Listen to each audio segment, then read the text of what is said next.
talk to you tonight about a subject that probably a lot of people don't know much about at all. And that is, well, a lot of people know about the issue of ancient aliens and the theories that perhaps in times past, thousands of years ago, we were visited by extraterrestrials, and they might have sort of prompted some of our old folklore, rumours, legends, stories, even religious accounts.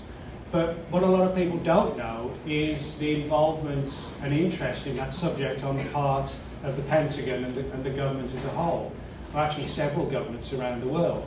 And so, you know, when I'm doing research or writing for books, I always sort of look for something where you can give something new to the reader. You know, you don't want to keep going over old ground and just have people say, hey, you know, I've read this in somebody else's book. And so that's really why, for years, I've never done anything on the ancient astronauts scenario, purely and simply because people like Eric von Daniken, Zechariah Sitchin have done a great deal of work earlier. So it's like, what's the point of doing it when they've already done it, basically? But the more I kind of did just general research, I started to hear stories about government interest in things like ancient astronauts, lost civilizations like Atlantis, and sort of mystical and ancient relics. And, you know, they're kind of like a snippet of a story here, a story there, but just sort of little pieces. And then it was a case of really, the more I dug into it, the more the pieces came together, and really put this picture together of a whole range of projects going back to the 1940s, where the government was, the US government, the British, and in the Second World War, the Germans, were heavily looking into ancient relics and mysteries, not from the perspective of trying to, I guess, further our interest or knowledge in history or archaeology, but it was, they were looking at sort of the alleged fantastic powers of the ancients and things like that, and trying to determine if they could sort of weaponize it in the present, which I guess shouldn't really surprise us. You know, it's like if a military agency is going to look into something, you know, it's not going to be to further our knowledge of history or archaeology. It's, can we do something with the ancient technology, if there is technology involved? So that's basically the theme of the book and the lecture, is how and why government agencies have taken an interest in the mysteries of biblical mysteries, ancient India, South America, places like that. And it covers everything from the Dead Sea Scrolls to the pyramids to Noah's Ark to the Ark of the Covenant. So in other words, a lot of the sort of the formative aspects of ancient religion and ancient history, sort of the cornerstones of which a lot of civilization has been built on, the Pentagon was looking to see if there was a potential for a lot of these stories for actually having a basis in aliens coming down and visiting, rather than ancient gods or a god, so to speak. So it gets into some very controversial areas because it delves into belief systems and how belief systems develop and how they can be sort of modified, not deliberately, but just over the centuries of you know, oral tradition and before writing was in place and things like that. So that's basically what I'm going to do for you. I'll just give you a bit of background before I get into that as to how I got interested in the UFO subject. My dad was in the British Royal Air Force, and he worked on radar, and he was involved in several UFO incidents back in the 1950s where the radar personnel were tracking these fast-moving objects over the English Channel and the North Sea, which sort of borders the east side of England and Scandinavia.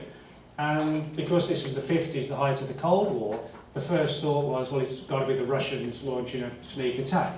But when the radar people realised these objects were flying at fantastic speeds and heights, then it became pretty clear it was nothing to do with the Russians, and certainly nobody back in the early 50s was flying anything at that sort of potential speed and height and manoeuvres. So fighter planes were sent up from a nearby base, tried to intercept them, couldn't get close, but the pilots reported seeing, in some cases, just very, very bright lights that were flying, zipping around left and right.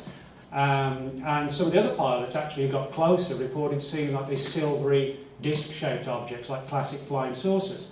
This actually went on for like 3 nights, and at the end of it, everybody was taken into a room. That's the pilots, the ground personnel, the radar operators, and basically we're told, you've all signed the British government's Official Secrets Act, which is, if you join the military, you have to sign this act.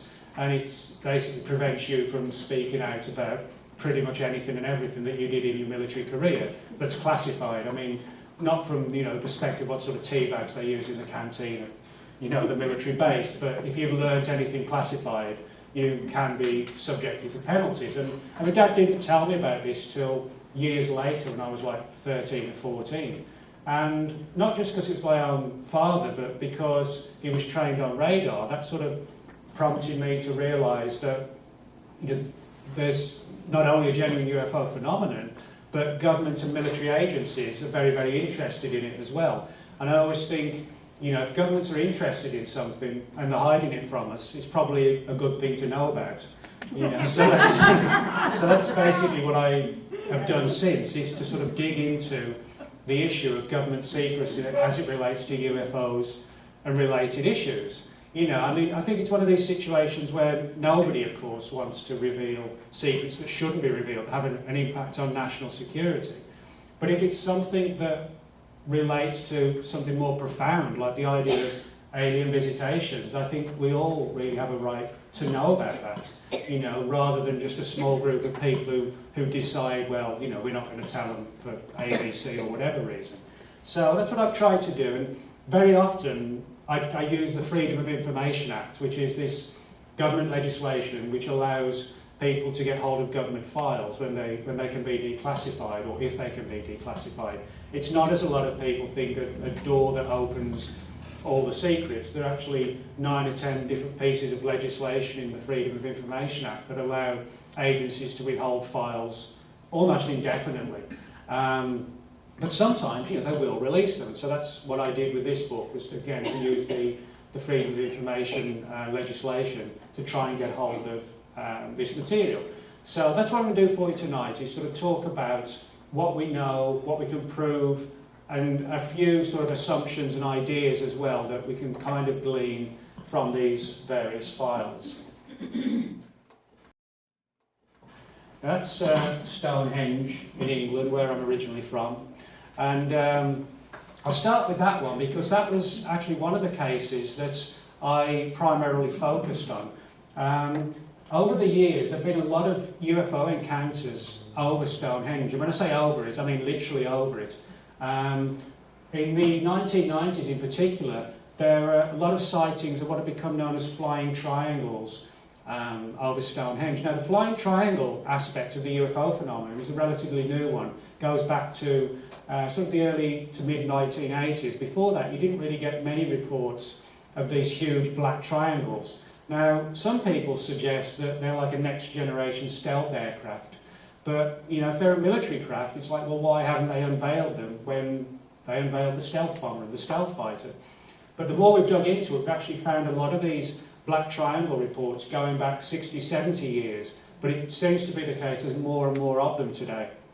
But many reports, as I said, in the 90s, right over Stonehenge.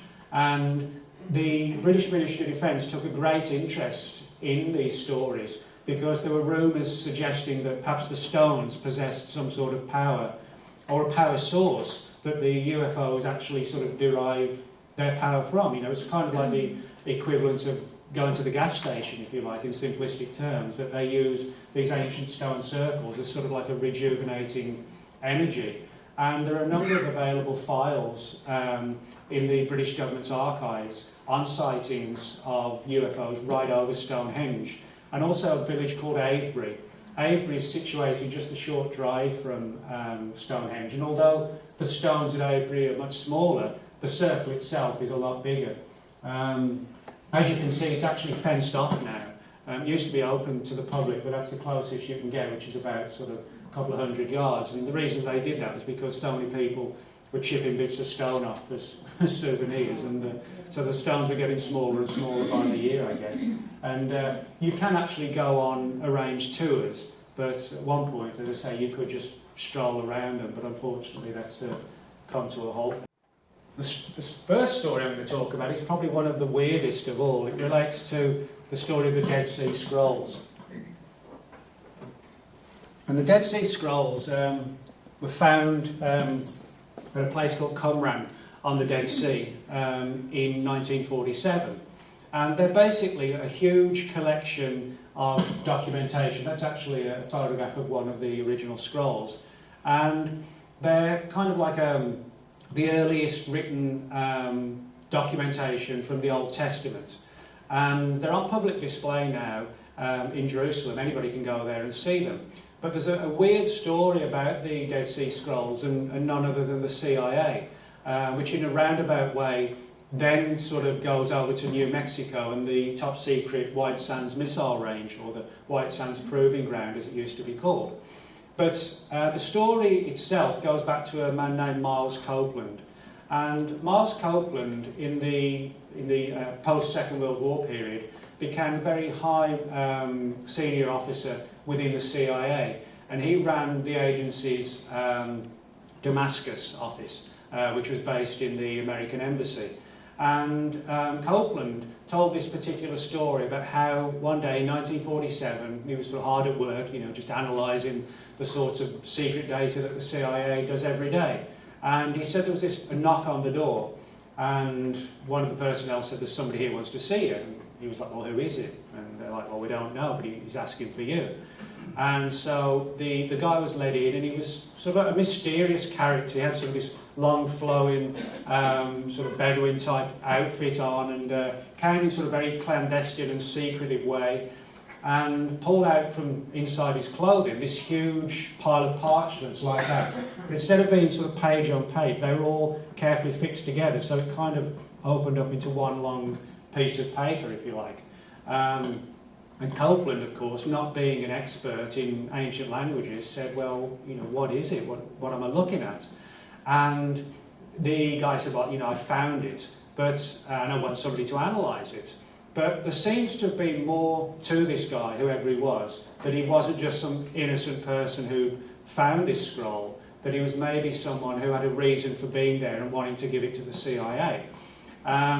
And Copeland said, "Well, I'm not an expert in ancient languages, but I know a man who is." And this was a guy named Kermit Roosevelt, who also worked with the CIA.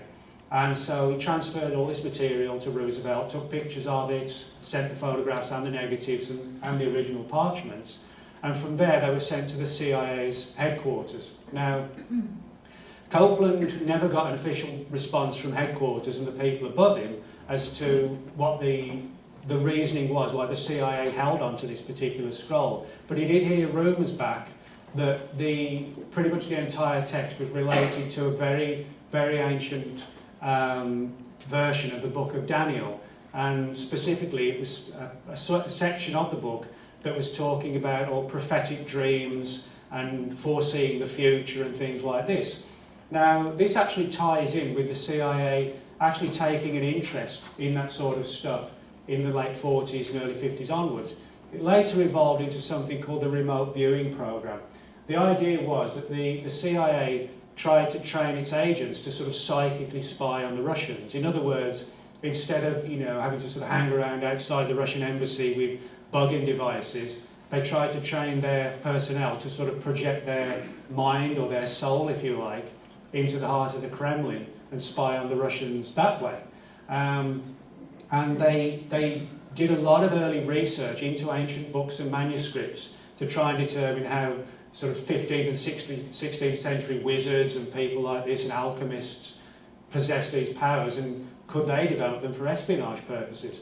And so it looks to be the case that this may be why they hung on to this particular scroll, because of all these different, I guess, I wouldn't say magical, but kind of, the typical things they were talking about in this particular book. And Copeland said, it was all taken very sort of seriously, but clandestinely, which he couldn't understand because, like most people, he thought, well, we're the CIA, we're an intelligence gathering agency. We're not in the business of simply collecting and analysing old archaeological texts. So that's what made him think there was something more to this that he wasn't seeing the fuller picture of. Now from there it kind of jumps to the White Sands Missile Range, which is in New Mexico. Can everybody see that all right? I don't know if it's probably just the light from where I'm standing. But the White Sands Missile Range, back in the 1940s, it was called the White Sands Proving Ground. And you can see all those huge mountains there. Well, behind there is where a lot of top secret research and testing of various classified aircraft is undertaken from. It was kind of like a 1940s equivalent of Area 51. And it wasn't too far from there where the atomic bomb was developed, the Manhattan Project as it was called at the time. But there's a very weird story which surfaced in the 1980s and 1990s to a number of UFO researchers, which came from insider sources in the government, who said that in 1947 some sort of UFO crashed somewhere on the White Sands missile range and was recovered by the US military, who initially thought, well, is it one of our secret test devices that we don't know about, that somebody else in the country has tested and just crashed here? That turned out not to be the case when they got inside it and reportedly found these strange, mangled little 3-foot-tall bodies, just sort of pummeled in the crash. But they reportedly also found what looked like examples of the Dead Sea Scrolls. So this is, a very sort of weird and strange story where not only was the CIA involved in the discovery and basically confiscation of a Dead Sea Scroll in Damascus, which that part of the story has now been verified, but in the time frame, exact same time frame, they were reportedly analysing a similar type scroll found in a crashed UFO at White Sands. Now, the story from there is that it was supposedly sent to code breakers and people who could decipher ancient languages, and they came to the conclusion that they were only able to decipher parts of it because they believed it was an even older language than was believed to have existed in terms of when written language actually began. So that appears at least to be when the US government's interest in sort of mystical relics and ancient artifacts kicked off in 1947, which is kind of interesting because that was the year in which the term flying saucer was created, when a pilot named Kenneth Arnold had this profound UFO encounter in Washington State in June of that year. So you have the Dead Sea Scrolls found in 47, reportedly a scroll found in a crashed UFO at White Sands, and the ushering in of the era of the flying saucer, all in the same time frame. So again, this has led certain people, even within government, to think, that maybe there's some sort of connection and tie-in with all these different phenomena. Now, from there we go to an equally strange story. That's the CIA's interest in, of all things, Noah's Ark. And again, like with the CIA and the Dead Sea Scrolls, you would think, why on earth would the CIA be interested in Noah's Ark? Even if it exists, isn't it just, a huge wooden boat which after thousands of years would probably have decayed and, become almost like fossilised on the side of Mount Ararat, Turkey, where it supposedly came to land after the flood? Well, that's correct. There isn't really any reason you could imagine why the CIA would have an interest in Noah's Ark, unless they felt or theorised that could there be something else going on with it as well. The story goes back to 1949, when a US Air Force spy plane was flying over Turkey towards the border of the former Soviet Union. The Russians at the time were building a new military base near the border of Turkey, with Turkey being our friends. The concern was, this will sort of jeopardise Western Europe, it would allow the Russians to launch a sneak attack at Western Europe. So the plan was for this US Air Force spy plane to get as close as it could to the base and take some good quality aerial photographs. And so they had to fly close to Mount Ararat, which, as I said, is the claimed landing spot, if you like, for Noah's Ark after the flood. They used Mount Ararat as like a guiding point to get there. And as they approached the mountain, one of the guys reported that he could see this huge structure, which he described as looking like a giant wing sticking out of the ice. But it was like a wing about 600 feet long, which you don't see every day on an aircraft, a 600-foot long wing. And so they quickly radioed the base and said, we're on our way, but we've seen something even weirder. Can we get some pictures? So they explained what they could see, and the guys on the ground were like, well, yeah, sure, get as many pictures as you can. So they swung the airplane round. As they did that, one of the guys on the other side of the plane, this was like a large bomber-type plane, not a small fighter, said he could see a similar object sticking out sort of an adjacent part of the ice very similar in shape and size and colour, which was like a slate, dark grey type colour. And so from there, what happened was that they got all these photographs, then continued on with the original mission, and then returned to base. Well, surprise, surprise, the photographs vanished for years into the heart of the Pentagon. A couple of them have actually been released now through the Freedom of Information Act, but the bulk of them haven't. But, of course, if they photograph something weird, well, you would imagine it might sort of interest agencies for a couple of months or weeks, and then they put it to one side. They actually didn't do that at all. They spent years, actually decades, looking into this story. And the CIA particularly was the one agency that really sort of managed this project.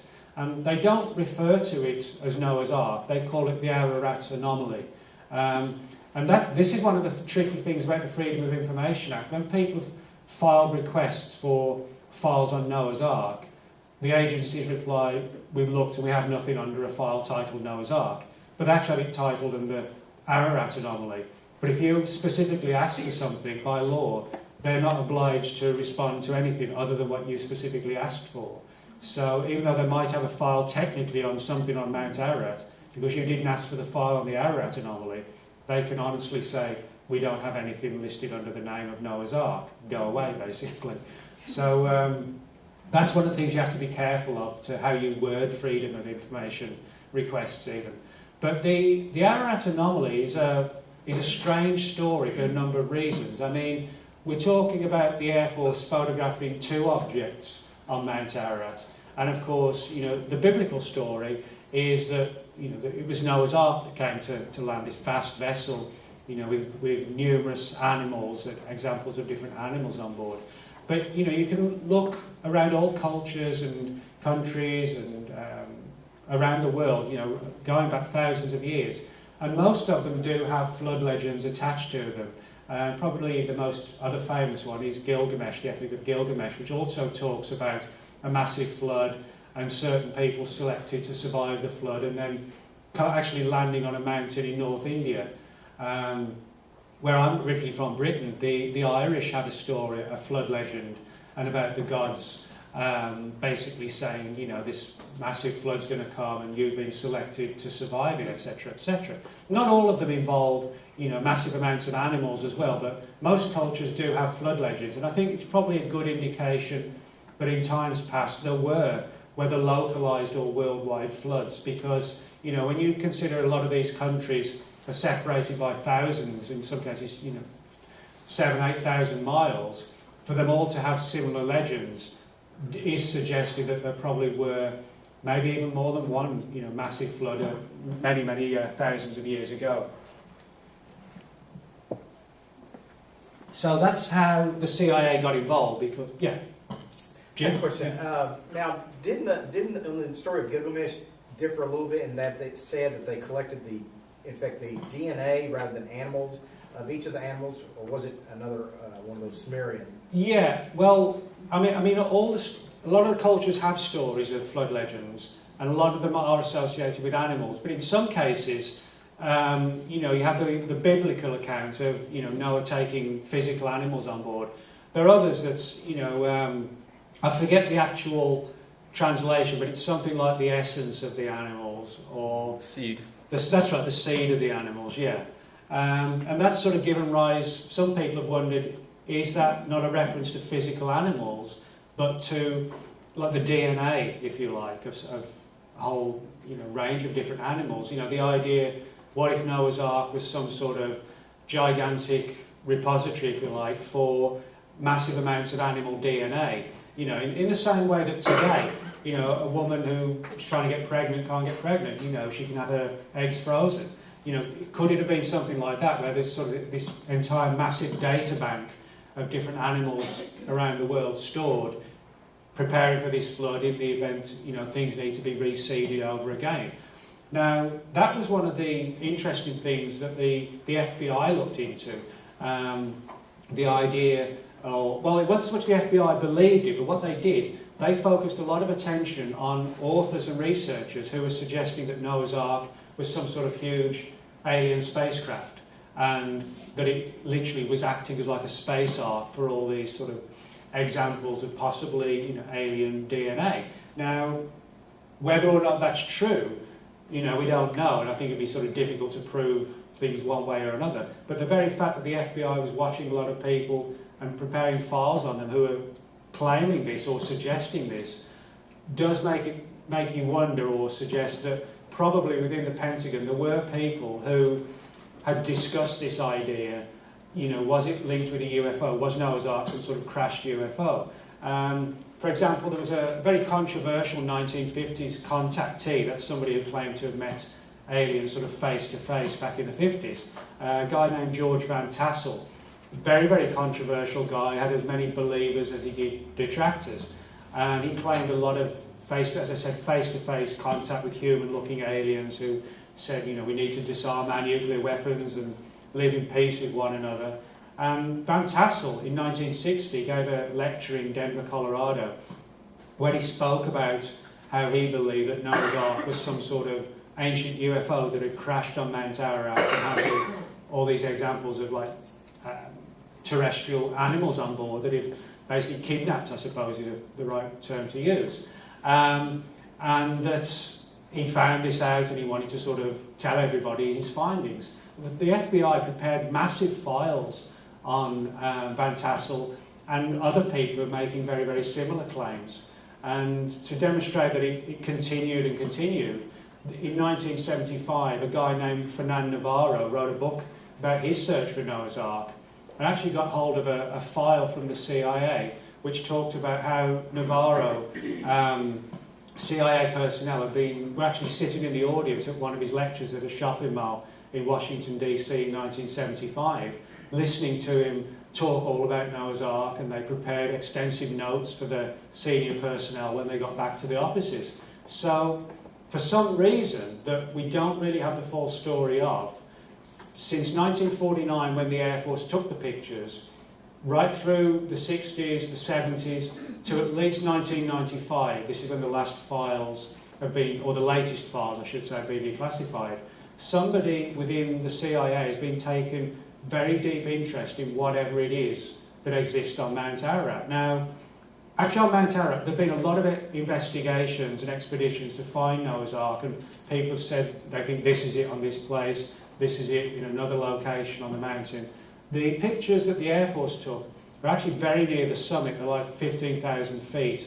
And it's clear from the pictures, which you can find online. If you type in Ararat anomaly to Google, it'll take you, the first page I think is the Wikipedia page. And you can see one of the photographs there. And it looks like some large slate-coloured object embedded in the ice. But because it's so near the top, where it's pretty much frozen and covered in snow and ice all year round, it's very much impenetrable. It's not like the lower levels where it's sandy, you know, you can rocky and you can walk around. It's almost, you know, walking around Mount Everest when you get to the very tip of the mountain. So I suspect that's why it's been so difficult to prove whatever this thing is. But there are stories about Hitler and before that the Soviets, sort of 1918, 1919, supposedly launching secret missions to try and determine what this thing was, suggesting maybe that even prior to the Air Force's investigations in 1949, that other governments may have done this earlier and possibly found some answers as to what it was. Yeah. Were you going to talk about the Ark of the Covenant and what they might know? Did you have Oh, thoughts yeah. on that? Yeah, I mean, the CIA, this is actually just we've got snippets of this story, so it's one that's still being developed right now. This aspect only surfaced a couple of years ago. But we know that in the early 60s, same with the Atlantis and Edward Casey, the CIA was interested in the story of the Ark of the Covenant. You know, when you read the story of the Ark of the Covenant in the Bible, you know, it talks about it possessing these sort of fantastic powers, and, you know, people supposedly got too close to it and died, etc. And, you know, I mean, you can sort of speculate on what, is it the power of God, is it some technological device? But the CIA, we know, had an interest somehow or other, and collated sort of, you know, religious accounts and tried to analyse them. But beyond that, you know, we're still looking into that. There's, unfortunately, although it's probably a very interesting story if we can get to the bottom of it, it's one that, you know, we've only literally got a few snippets on. So, but, you know, snippets kind of open doors to other things as well. Now, if we move from Mount Ararat to the pyramids of Egypt, and one of the things that kind of typifies all the stories about massive creations like the pyramids or Stonehenge or the similar pyramids in Central America and South America, a lot of the ancient Greek and Roman structures, is that, you know, they're made of these gigantic stones, and there's a great deal of debate as to how ancient man moved them, when even for us today, you know, it would be a pretty tough task. For example, some of the stones that make up the Great Pyramid in Egypt weigh 80 tons. I mean, you know, you think about 80 tons. You know, he's almost talking about the weight of 80 cars, you know, or 60 cars. And what we know about the stones is that they were actually quarried at a quarry roughly 500 miles from where they stand.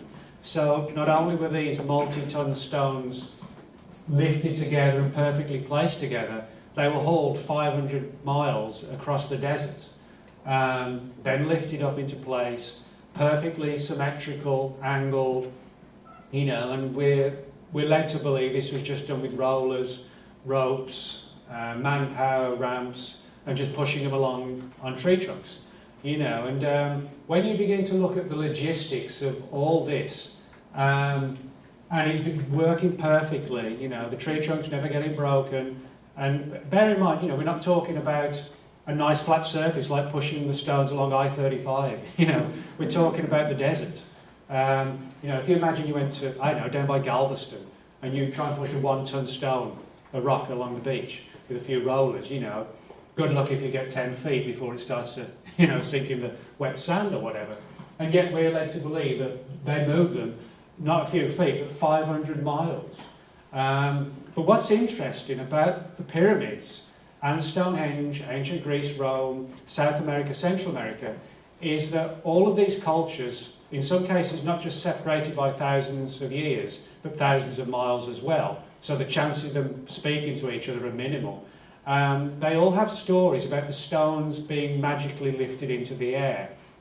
And when you read these stories, it really sounds like what today, in simplistic terms, we call anti-gravity or levitation. That's to say, you know, not with sort of brute force manpower, but literally sort of raised into the sky without any sort of mechanical means. Now, on top of that, all these different cultures have stories about the stones. This sounds strange what I'm going to say now, but they talk about the stones being moved by music, which does sound odd. But I'll explain why it's not so odd when you get to the heart of it. I mean, one example in Stonehenge, in relation to Stonehenge, one of the stories is that the stones were moved magically by Merlin, the magician, who supposedly operated under King Arthur, etc., etc. But the story is that Merlin played this magical flute, which raised the stones into the air and allowed them to be just gently pushed along, kind of like a boat on on the ocean or something like that, a little rowing boat, and that they just gently moved into place and they could push them, you know, as if there was no weight to them at all. There's a similar story actually related to the pyramids themselves, a 10th century story, which talks about ancient texts that mention the existence of what are described quite intriguingly as these iron poles that were placed all around where the pyramids were going to be built. And it talks about these stones just floating throughout these iron alleyways, if you like, which sounds like, again, some sort of technology used where they were pushing the stones through these alleyways of iron posts. And there's no description beyond calling them sort of iron posts or, you know, metal posts. So we don't really know what they were, but there is like a suggestion there of technology. And with some of the South American ones, there are legends about how the stones there were moved, what was called a race of dwarfs, using magical music, you know. And again, so we have all these stories about things being constructed to music, basically. So, you know, the question is, well, what could that be? And one of the answers is what's called acoustic levitation, which is something that the military is actually researching right now. Acoustic levitation, in simple terms, it's essentially where you have two opposing sound frequencies that when they're sort of put up against each other, it creates what's called a resonance zone. And it's within this resonance zone that the military's had some success in lifting small objects. It's kind of like, if you imagine if you're at a concert and you feel that thump from the speaker, well, highly concentrated and directed sound waves against each other create this resonance zone where they've had success in actually lifting, as I said, objects within this zone. Now, of course, that's sort of using sound or sound waves to move things without any sort of tangible force, like a crane or, or dragging something or whatever. So, in that sense, it sounds like that may be what we're talking about. And of course, if you look at, for example, one of the most famous biblical stories, the tumbling down of the walls of Jericho, they weren't knocked down by brute force, they're brought down supposedly by trumpets, so again, they're brought down by sound. So that's kind of the other aspect, if you like, is the idea of using this technology not to build things, but as a weapon. And this seems to be what was being done in terms of the military's interest in this. And this is something that I never expected to find, was actually government files, Pentagon files, looking at the issues of how the pyramids were built. That's sort of one of the most bizarre things you can imagine your tax dollars being spent on, That's something you think of every day, that there are people sitting around in think tank type bodies in the Pentagon wondering how they moved those stones 3,000-4,000 years ago, or even longer. But nevertheless, that is what was going on. And again, the more you read the files, it's clear this was being done to see if they could, if this was the secret to how the pyramids and all these other massive structures were built. The idea was, well, can we weaponize it? Can we sort of redeploy it as something on the battlefield? Where we could project sort of sonic weaponry at the enemy. But it all gets a little bit sort of disturbing, because one of the things that the Pentagon did was to research very, very deeply the work of a man named Morris Jessup. Morris Jessup was somebody who became fascinated by UFOs in the late 1940s, and in 1955 he wrote a book called The Case for the UFO. And this was a book that delved into his deep interest in UFOs, but he was also someone who was sort of massively interested in things like the pyramids and ancient structures.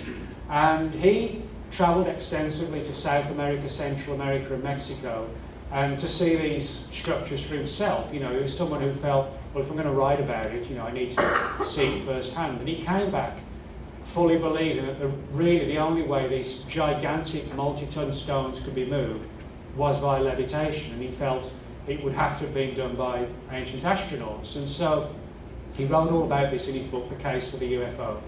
Well, it so happened that a copy of the book was sent anonymously to the Navy just after it was published, and it had all these weird writings inside it from this guy who was talking about levitation and ancient civilizations. And because when he got to the Navy, well, they wanted to know, well, who is this, who's wrote the book first, who is this guy, and who is it that's put all these scribblings in and sent a copy anonymously to us. So they phoned Morris Jessup, the author, and invited him to come out to the Pentagon to discuss the theories in his book, which, it's not sort of the thing you get to expect to see every day. You write a book and then the Navy phones you up and, invites you out to be grilled within the Pentagon, if you like. But that's exactly what happened. And Morris Jessup was kind of like a nervous guy to start with, and I think when he got this phone call from the Navy, that sort of amped up his stress levels even more. But he went out there and they said, well, we're interested in what you're saying about the pyramids being built by levitation, but we've been sent this copy of your book with all these different notes in there. And some of these notes alluding to secret US Navy projects trying to make battleships invisible to radar and possibly even literally invisible as well. And Jessup got very, very worried, that he was just someone interested in UFOs, and now the Navy was on his back, and somebody was talking about secret experiments that they shouldn't have been speaking about. And so the Navy ran off 25 copies of Jessup's book. Bear in mind, this was long before photocopiers existed, where you could just turn it up page by page. They had to use like a very long-winded process. They've actually used a company in Garland called the Varro Corporation to print these 25 copies of the book. I'm not sure if it still exists there, but it was based in Garland for years. And so the Navy had all these copies of the book, and yeah.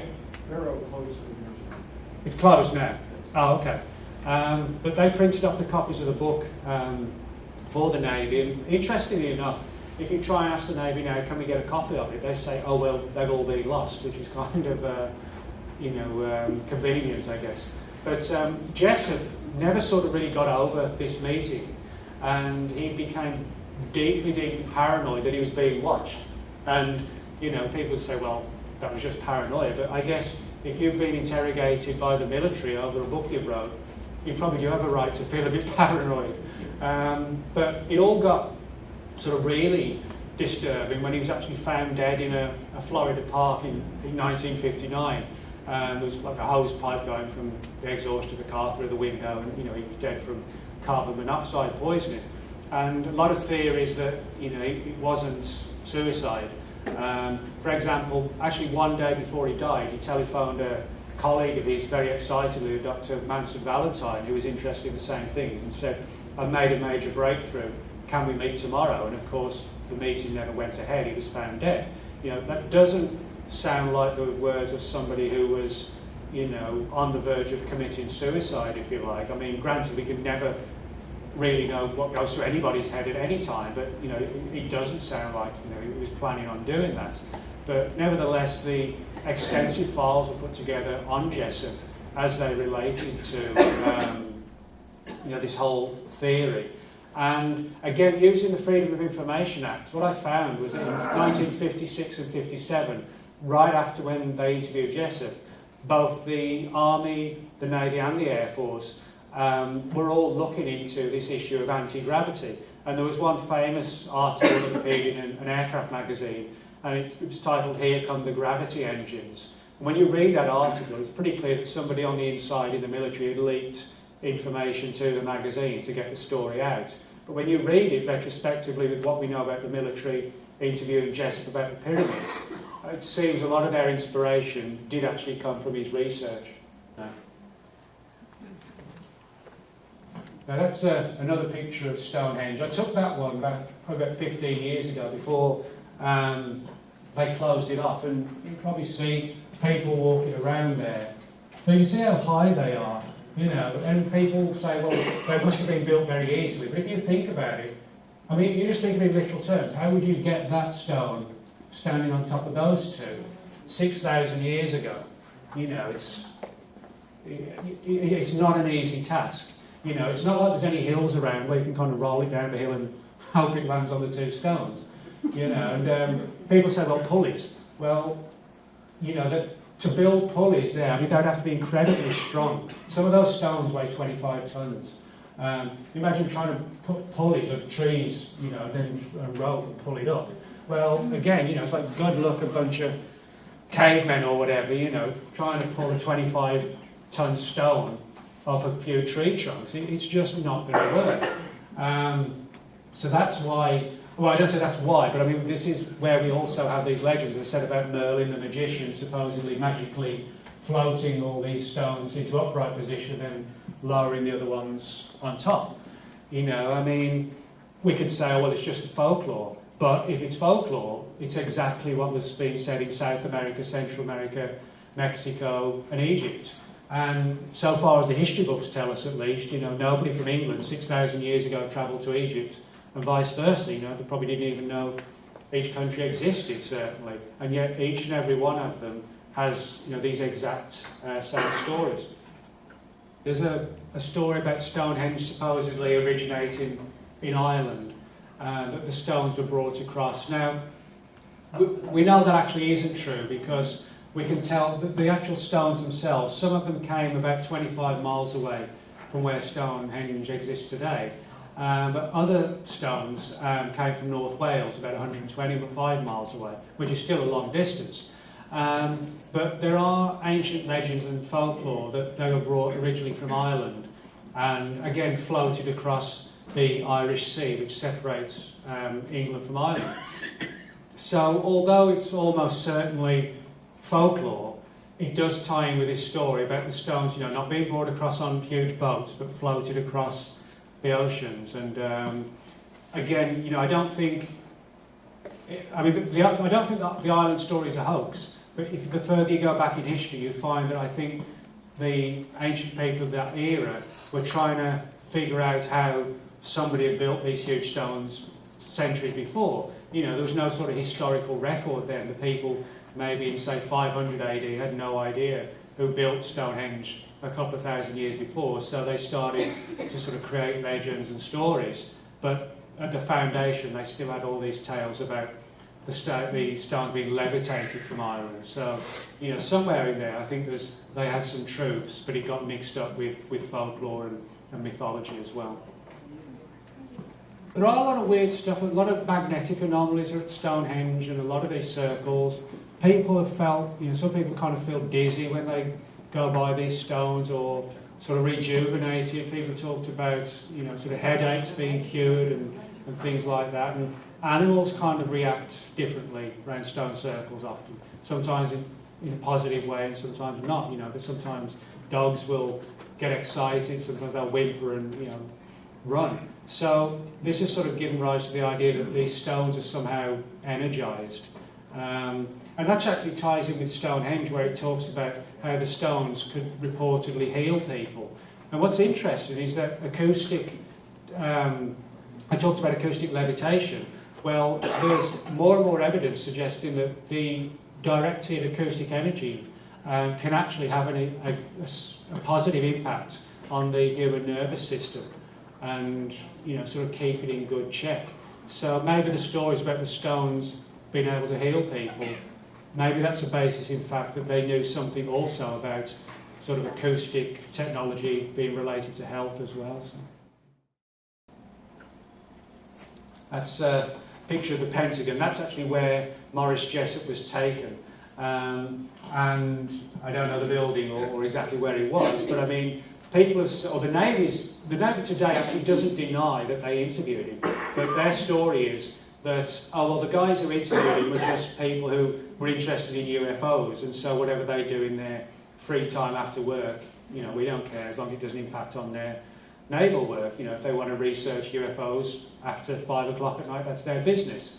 But when we've looked into it deeper, the Navy officially paid for Jessup's flight to DC, his hotel room, all his food, etc. for several days. That doesn't sound like the work of two guys who happen to work in the Navy that have an interest in UFOs, invited him out, you know, for a couple of days for a genial chat over dinner or whatever. You know, it sounds far more like this was official interest. And just as pure as a coincidence, as you can see there, it says the Barrow edition, Morris Jessup, but a new edition of Jessup's book's actually just been published about 2 weeks ago. And the Allende at the top, the Allende is a man named Carlos Allende. He was this mysterious character that wrote all these notes in the book, and that's just been republished. It's like basically a facsimile of the original with all these annotations in, and that's the one that the Navy got hold of and grilled Jessup so closely about. So now you can actually read it. Even though we don't have the originals, they've just all vanished, we have got at least a photocopy that is now in the public domain. Now, one of the other people that the CIA watched very closely is Edgar Cayce. And Edgar Cayce was a very sort of popular and well-known and massively, hugely selling author, and like basically a prophet, if you like. I mean, he already sort of perceived and saw the future, and had a lot of esoteric interest, particularly fascinated by the story of Atlantis. And that's the Edgar Cayce Foundation, which is in Virginia Beach. I took that about 7 or 8 years ago, and you can go there, and it basically tells you all about his life and his work, and you can find examples of, you know, all his findings and his publications. And he, even today, I mean, decades after his death, he still has a massive following. And just a few years ago, documents surfaced showing that the CIA had actually got an agent working inside the Edgar Cayce Foundation. This was in the early 1960s, who was reporting back on what was stored there, you know, what was being said in lectures, what his different theories were, how popular his work was still decades later. And, you know, so we have this situation where, for whatever reason, somebody was taking a great deal of interest in case his findings on Atlantis. Now, many people, relegate the story of Atlantis, that was just myth, there was no sort of ancient land run by these supermen with technology far in advance of ours. We don't know. I mean, the fact is the history of our planet, you go back more than sort of 7, 8, 10,000 years of human civilization, it gets very sort of murky and foggy as to what was going on. It's almost like, we have the pyramids and people talk about cavemen, and it's sort of very black and white. But we don't really get a full picture of what may have gone on, possibly tens of thousands of years ago. I mean, could we possibly be looking at ancient civilizations, perhaps in some ways not unlike ours, that flourished and then destroyed themselves, and we today have sort of relegated it to, it's just myth. But true or not, what we can say for sure is that the CIA was watching Casey's work or reading and following his work specifically for these Atlantis connections. This is probably one of the weirdest, in some ways most disturbing stories that I uncovered. And I've actually got strands of this story over the years sort of from military people who sort of commented, but the reason why I included this story in the book was to actually finally manage to get some official files on it. And it gets into controversial areas because this sounds amazing until you realise it actually is in the official files. It was sort of like a weird crackpot project that the military had to fake the second coming of Jesus, which sounds totally bizarre. I mean, absolutely bizarre. But the idea was the idea of a man named Major General Edward Lansdale. And Edward Lansdale was a guy who was involved in the early 1950s through the mid-60s in sort of a lot of military programs, US military programs, to fool the enemy using all sorts of weird and wonderful ways. I mean, to give you one example, when there was an uprising in the Philippines in the early 1950s, the Philippine government asked the Americans for help in trying to get rid of what were called the Huck rebels who were involved in this uprising. And so Edward Lansdale did a lot of research and found out that the Huck rebels were deeply suspicious of a legendary vampire that supposedly lived in the forests of the Philippines called the Aswang vampire. That's what its name was. And he found out that they lived in fear of it. So Lansdale came up with this idea where he would send like an assassination squad out into the jungles to track down, one of these camps of the Huck rebels, and sort of clandestinely capture and kill one of the guys, and then they would basically hang him up by his feet and puncture his neck and let the blood drain overnight. Then they dump the body back at the camp the next day, and it would have looked like he was killed by a vampire. And so the Huck rebels, living in dread of this mythological vampire, would leave the area at high speed because they were fearful they were going to be next. And of course, then the Filipino government could grab back, this key strategic land that it needed. So it's a case of sort of creating vampire legends to frighten the enemy. And Lansdale came up with this similar scenario in 1960 when there were plans to try and oust Fidel Castro from Cuba.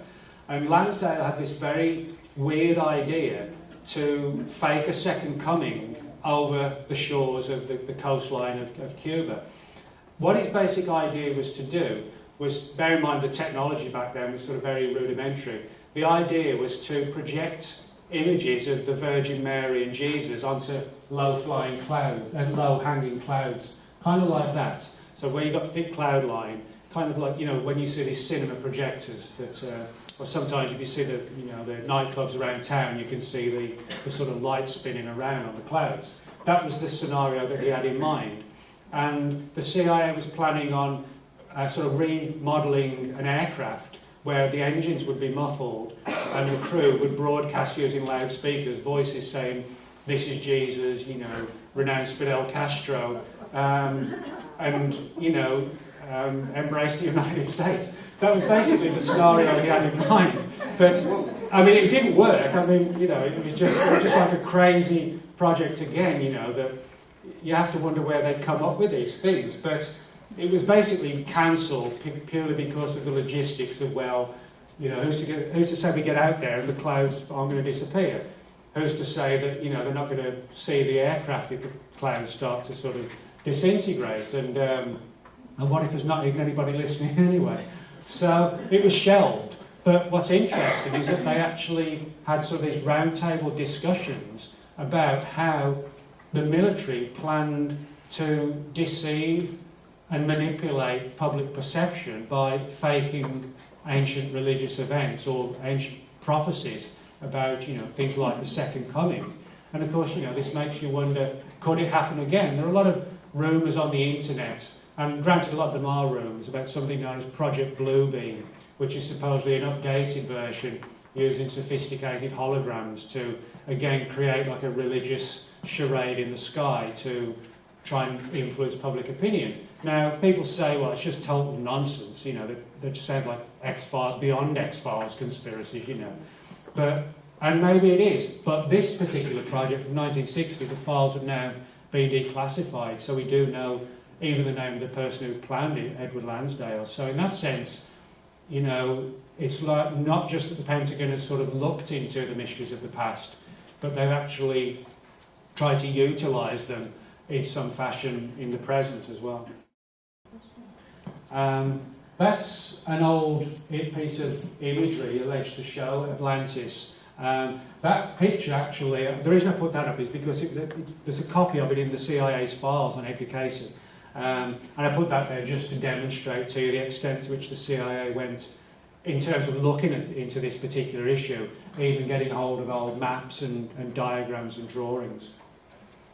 But, I mean, there's been a lot of places suggested for Atlantis, you know, there's sort of many places suggested for Atlantis, as many theories as who killed Kennedy, you know, it's, we don't really know. All we know for sure is that Plato was the first person to talk about Atlantis, you know, thousands of years ago, and he said that, you know, it was a legendary land where, you know, sort of a super race, if you like, that either got destroyed or destroyed themselves, and that all we have left, you know, remnants of legend. That, you know, it's kind of like if there was a nuclear war tomorrow and, you know, our civilization was obliterated, 50,000 years from now, there might be another civilization where, you know, the equivalent of me standing up here saying, well, you know, there were legends from 30,000 years ago of this other race that once came before us, and people like, oh, that's nonsense, you know, we're the first. And then after them, no, we're the first, you know. And so I think if there was like a worldwide civilization like ours in the past, we probably would find more evidence of it. I think that, I don't rule out there could have been like localised areas which were highly advanced. You know, it's like today we have the internet, but there are still South American tribes that use bows and arrows. So, you know, in that sense, I think there could have been areas perhaps of the past that did flourish and possibly wiped themselves out. And whether it's actually called Atlantis, you know, maybe that was part of a legend, but the idea that it could have been something maybe that prompted that story to Plato, you know, I don't think we can actually deny that. Now we come to, I guess, you know, the issue of why. You know, why the interest in these ancient mysteries? As I said at the beginning, government agencies, you know, there's not a single government agency in the business of, you know, furthering our knowledge of history, archaeology, or biblical events for the sake of it. You know, that is really the work of historians, theologians, and archaeologists, you know. But, as we've seen, whether it's the Dead Sea Scrolls, Noah's Ark, the pyramids, Atlantis, Edgar Cayce, there's been deep official interest covering at least 1947 to the 1990s. And the main reason why we're not able to go past the 90s so far is simply because the files aren't in the public domain yet. So the big question is, if it's not for archaeological reasons, historical reasons, or biblical reasons, what is the reason? That's a place called Silbury Hill in England, not too far from Stonehenge and the Avery Circle. Again, sort of perceived as like an area of ancient worship. And there have been a lot of UFO reports around there, not of sort of gleaming saucers, but of small balls of light, sort of literally anywhere from like the size of a tennis ball to maybe like a soccer ball. And the British Ministry of Defence a number of years ago actually launched an extensive project into these strange balls of light called Project Condign. And they concluded that some UFOs were like some sort of high intense energy, like a plasma, which could actually have an effect on the human mind and the audio visual part of your brain. And they felt that this phenomenon, these balls of light, could literally, I won't say disable the human mind, but could confuse it and possibly even evoke visions, etc. And there's one interesting section in this report that talks about how the British Ministry of Defence was very interested in determining if this could be used as a weapon. If they could understand and harness these balls of light, these plasmas, and let them loose on the enemy on the battlefield, you wouldn't even necessarily have to fire a weapon. You would just have a bunch of guys crawling around on their hands and knees, with vertigo, dizziness, and not really knowing what was going on at all.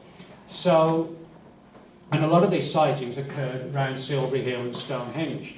So this seems again to be what we're seeing.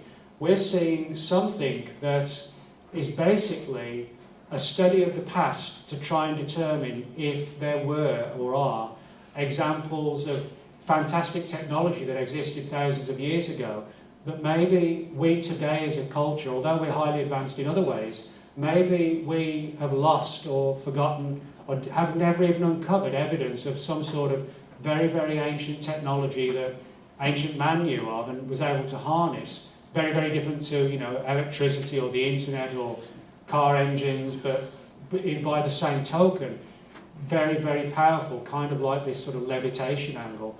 And it seems to be the case that this digging into the past was done to try and weaponise the present and the future.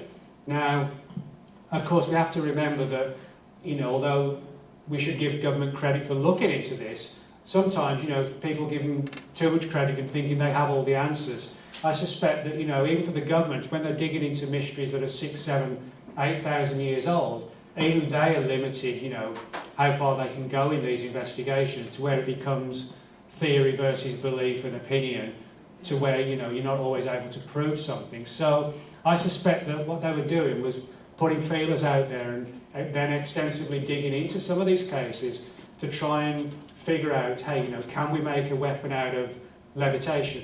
And if we can, well, it seems like maybe the ancients had this technology. Well, let's look what they were doing, what they were talking about. Let's go back and look at the ancient manuscripts. And that seems to be the thrust of this whole issue.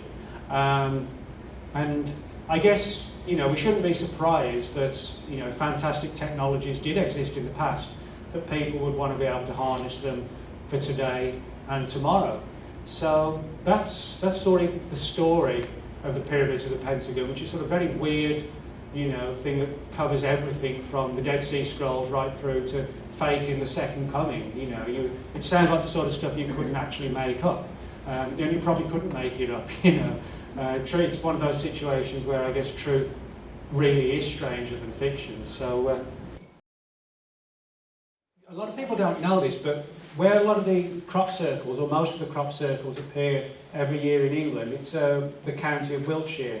And Wiltshire is the same county where Stonehenge exists and the Avebury Circle. So it's it's actually a very ancient county, very kind of weird and strange. When you enter it, it's got this sort of magical atmosphere. And it's kind of like going back in time. And, a lot of the old villages still haven't changed, over literally hundreds of years, the sort of same old cottages and buildings and, castles and pubs, thankfully. Okay. And, so it's, when you go there, it's a very atmospheric kind of old county. And it's interesting that in this county that has all this sort of rich history of sort of magical and mysterious stone circles, this is where every year most of the crop circles also appear.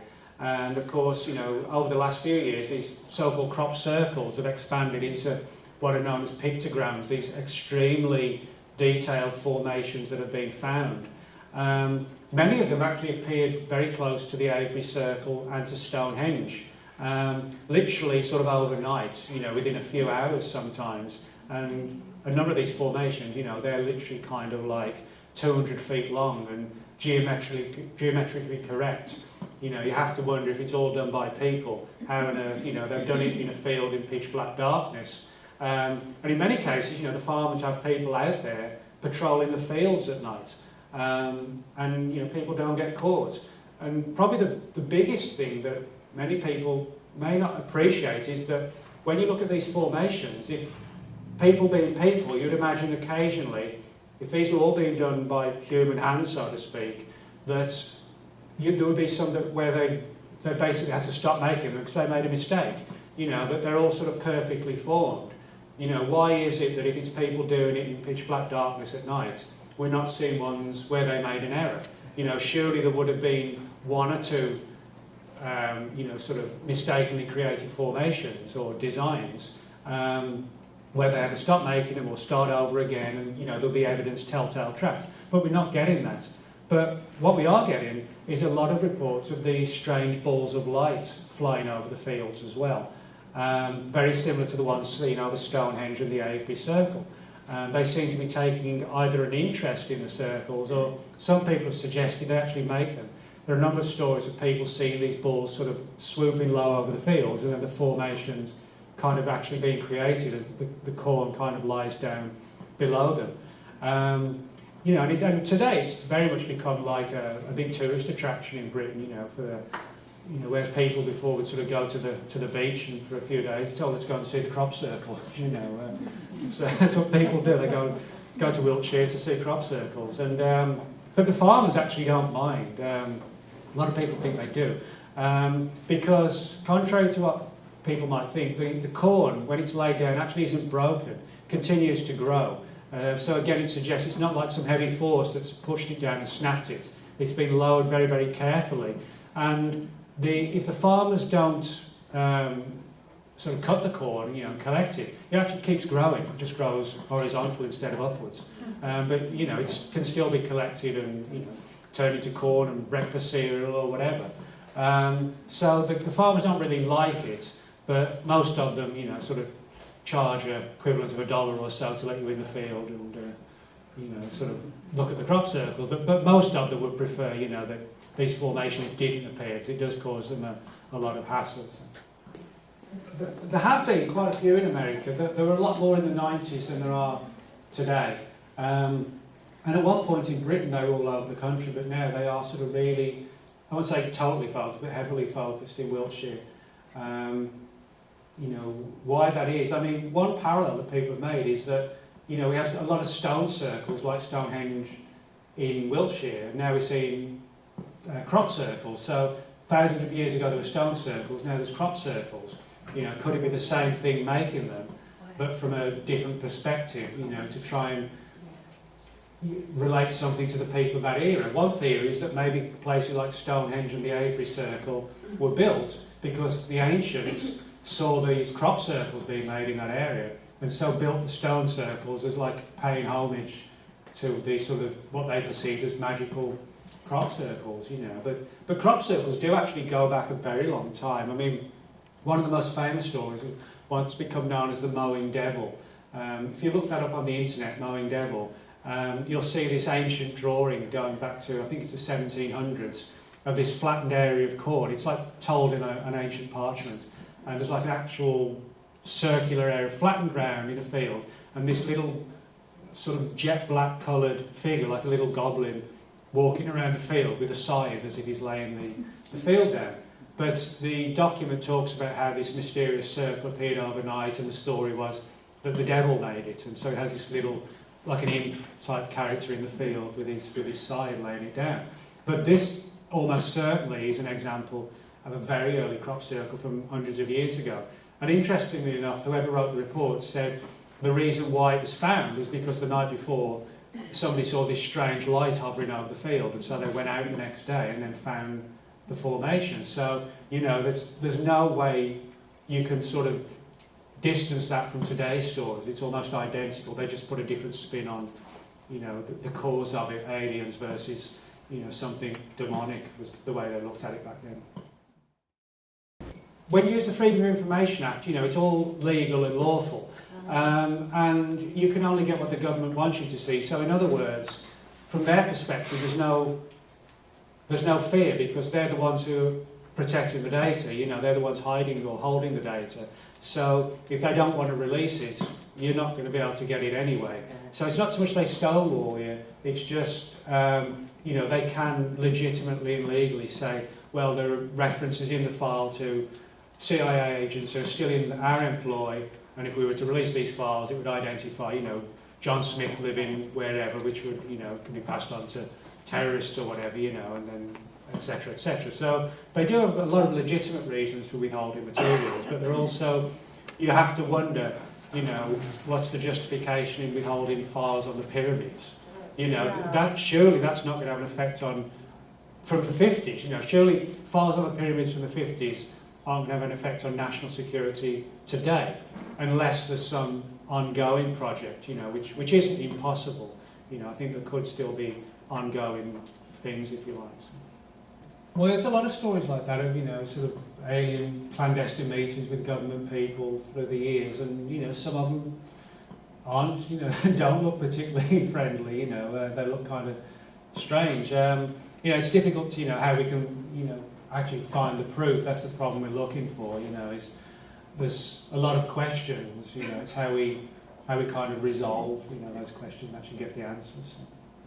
Yeah, I think one of the reasons why a lot of this information is withheld is because government agencies know to an extent it's out of their hands, and whatever's going to happen will happen. And I think, when it does happen, if something happens, then no government agency anywhere in the world will be able to hide it. The only reason they can hide stuff now is because, ironically, the UFO phenomenon hides itself as well. They're not landing on the White House lawn or whatever. They're, in a different way to the government, they're just as stealthy and secretive. So, ironically, that helps the official position of denial and hiding material, because the aliens, or whatever they are, they're not showing themselves either. So, I think that would be the tipping point if they did show themselves. Well, the government's trying to keep us in fear. And was it Roosevelt to say the only thing we have to fear is fear itself? Well, yeah, that's right. It's, fear is a good tool. You have people living in fear, and they listen, and they do what they're told, basically. So. All right, well, thanks everybody, and thanks for listening, thanks for the questions.